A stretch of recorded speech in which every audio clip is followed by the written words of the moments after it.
Let's walk through the car leasing calculator. Leasing is renting the car with an option to buy it at the end, so the calculator shows both the monthly rent and the two final outcomes.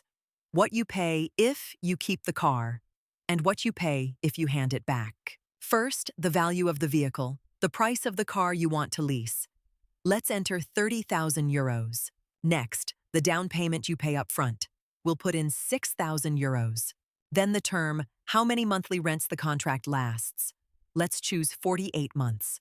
Now the annual interest rate, the TAN. We'll use 6.9%. And finally, the residual value, the buyout option at the end, as a percentage of the car's value. Let's set it to 20%.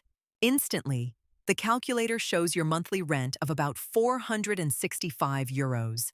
Then the total if you buy the car at the end versus the total if you return it. The difference between the two is exactly the buyout option. The summary below breaks down the financed amount, the rents, and the residual value, so you can see how the whole leasing contract fits together. All figures are shown without VAT. That's it. Change any field and the result updates live. Try it yourself at Calculadora Capital.